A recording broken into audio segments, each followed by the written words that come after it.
On est vraiment heureux de vous donner rendez-vous tous les samedis pour les soirées Free Worship Unité. Alors, passez le mot, on vous attend.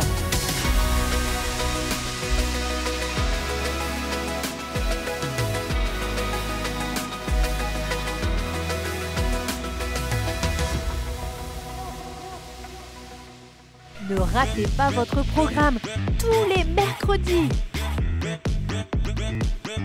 Alors, rejoignez-nous tous les mercredis à 10 h sur la chaîne YouTube MLK. À mercredi!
Bonjour les hommes de Melka, je suis très content de vous retrouver aujourd'hui et j'espère que vous allez tous bien, que la vie reprend petit à petit son cours pour chacun d'entre vous.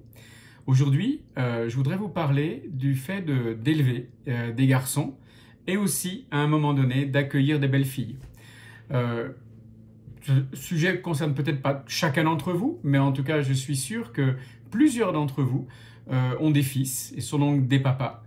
Et j'aimerais vous dire qu'avoir un fils aujourd'hui, ça a toujours été le cas, mais c'est particulièrement vrai aujourd'hui, c'est une immense responsabilité que Dieu vous a confiée et dans laquelle il veut vous épauler, il veut vous aider, il veut vous conduire et vous guider. Je pense que c'est un privilège aussi que d'avoir la responsabilité d'un fils parce qu'un fils, un jour, deviendra un homme.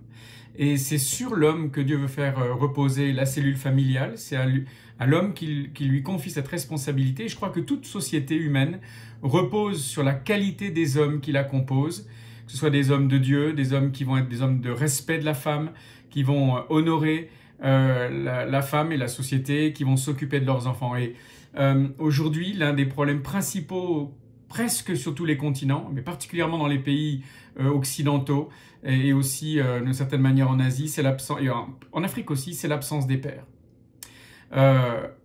L'absence du père, c'est-à-dire que il y a un papa génétique, mais il n'y a pas un papa pour élever. Et c'est vraiment une des causes majeures aujourd'hui de l'écroulement de la société. Donc nous, en tant que père, mais en tant que fils de Dieu aussi, en tant qu'homme de Dieu, eh bien c'est notre responsabilité de prendre ce privilège avec le plus grand sérieux et d'y aller, de se relever les manches et de se dire « Seigneur, aide-moi ». Je me souviens, à un moment donné, j'ai eu le privilège, moi, d'avoir 5 fils, d'élever 5 fils. Je me suis retrouvé avec ces bébés et puis en disant au Seigneur « Mais Seigneur, je ne sais pas. Je ne sais pas du tout comment on fait pour élever des garçons, pour en faire des hommes. Seigneur, aide-moi. » Et j'ai vraiment crié à Dieu parce que j'avais pas d'idée comment j'allais faire, quoi. Et le Seigneur m'a aidé en me donnant des versets, en m'aidant dans mes décisions au quotidien pour l'éducation des enfants, etc. Et je voudrais aujourd'hui vous donner vraiment quelques clés pour que vous puissiez gagner du temps par rapport à moi et vous en sortir vraiment. La première de ces clés, c'est que, en fait, entre 0 et 12 ans, dans la vie d'un enfant, et c'est particulièrement vrai pour la vie d'un garçon, se construit tout l'être émotionnel, tout l'adulte émotionnel qui va devenir. À ce moment-là, c'est vrai que c'est la maman qui a la priorité, mais le papa est extrêmement important aussi par sa présence. C'est pendant ces années-là que votre garçon va recevoir en lui la construction du concept de qu'est-ce que l'amour, du concept d'amour, puis aussi comment on reçoit l'amour et comment on le donne. Donc vous imaginez un petit peu comment c'est important pour toute une vie ensuite de bien comprendre ce que c'est que l'amour, que c'est un conditionnel, quelles sont ses caractéristiques, et puis aussi comment on le reçoit, comment on l'accepte pour soi-même et comment on le donne pour les autres. Et ça, c'est un schéma qui va nous suivre toute notre vie. Donc c'est tellement important qu'avec votre épouse, eh bien, vous puissiez construire consciemment un exemple, un modèle, parce que votre garçon va regarder comment vous exprimez de l'amour à votre femme, au niveau de vos paroles, de vos gestes, de vos attentions. Et puis aussi, il va regarder comment votre femme le fait avec vous, et puis comment vous le faites avec lui, etc., etc. Ça va créer un triangle entre lui et vous, et il va se nourrir de cela comme une éponge. Et pendant ces 12 premières années de vie, alors ça ne s'arrête pas brutalement à 12 ans, c'est à peu près, mais c'est là que se construit tout l'être émotionnel sur lequel l'adulte va se baser. Donc c'est tellement important, jouez avec votre gars, soyez avec lui, passez du temps avec lui, lisez avec lui, parlez-lui de Jésus d'une manière simple, adaptée à son âge. Lisez la Bible ensemble, racontez-lui des histoires le soir de la Bible. Il y a plein de livres qui vont vous aider à faire ça. Passez du temps à jouer avec lui, je l'ai déjà dit, mais c'est tellement, tellement, tellement important pour qu'il ait en vous un papa, mais aussi un ami, quelqu'un en qui il a confiance. Et ça, ce sont des choses que vous ne regretterez jamais d'avoir investi dans votre fils. Parce qu'un fils qui a confiance en son papa, un fils qui sait qu'il est aimé de son papa, qui sait que son papa est un refuge, qui sait que l'amour de son papa est inconditionnel, il n'est pas aimé simplement quand il ramène des bonnes notes, mais il est aimé à tout moment. En même temps, un papa qui sait poser des limites et des lignes à ne pas dépasser pour respecter maman, pour respecter votre épouse. C'est pas la même chose, maman et l'épouse, c'est peut-être la même personne, mais c'est pas la même chose. Votre fils a besoin d'apprendre des limites, et c'est vous qui allez, en tant que père, qui allez fixer ces limites dans sa vie très tôt. Donc c'est tellement important d'en prendre conscience, et si vous dites « je ne vais pas y arriver, je ne sais pas comment faire », demandez à Dieu, il va vous aider, c'est le meilleur des papas. Ensuite vient la période des 12 ans jusqu'à l'âge adulte. Et c'est là que se construit vraiment l'homme en lui. Le jeune homme, puis l'adolescent, le jeune homme, puis l'homme.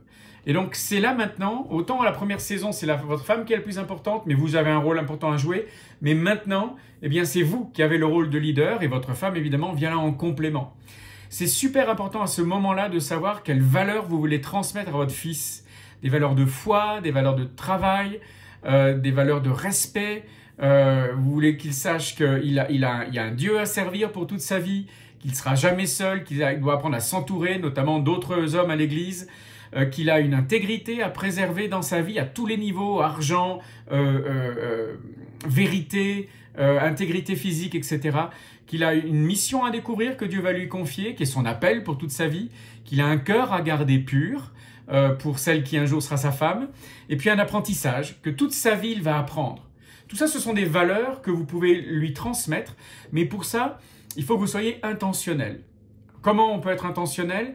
Créez entre votre fils et vous des rendez-vous réguliers où en fait vous allez faire avec lui des choses que lui il aime. Du sport, des balades, des loisirs, des jeux vidéo, mais il ne faut pas que ce soit une compétition dans le jeu vidéo entre vous et lui pour gagner, hein, pas forcément. Puis à un moment donné, il sera plus fort que vous. Mais des jeux où vous allez aussi prendre du temps pour discuter tous les deux.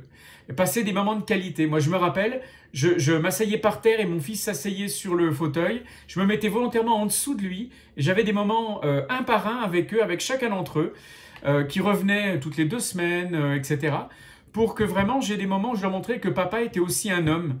Pas que un papa, mais un homme avec ses combats, avec ses doutes, sa foi, les choses dans lesquelles on traverse tous en tant qu'homme.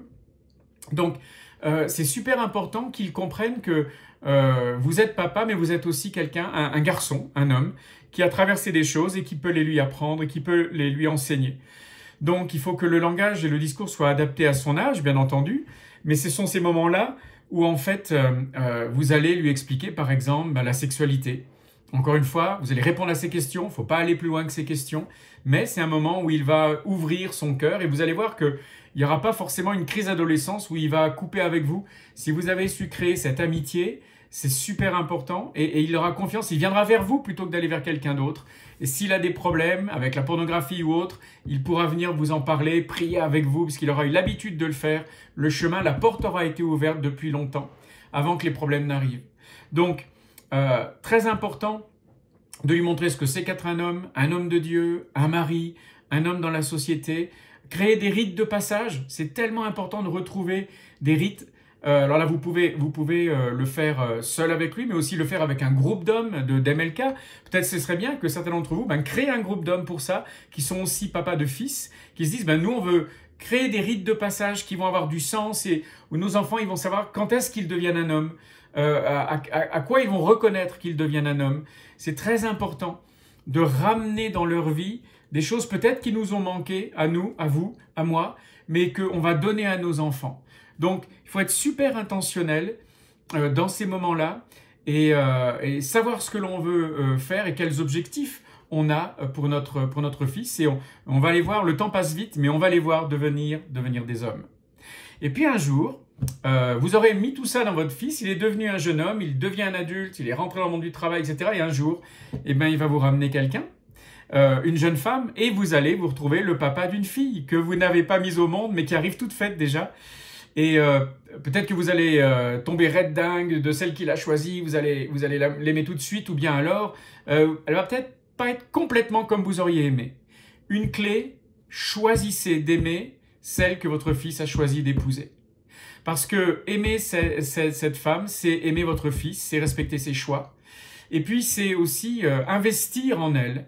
En l'aimant, c'est lui donner une chance à elle aussi d'être un père pour elle, et de pouvoir être un conseiller pour elle. Vous n'êtes plus et vous n'êtes pas un papa direct comme elle a pu en avoir un, mais vous êtes un conseiller pour sa vie supplémentaire. Et donc, on ne perd jamais cette position si on a su garder le lien.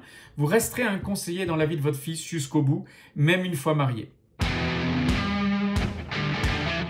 Alors maintenant, le challenge que je voudrais vous laisser, c'est que vous soyez intentionnel, vraiment. Choisissez les objectifs.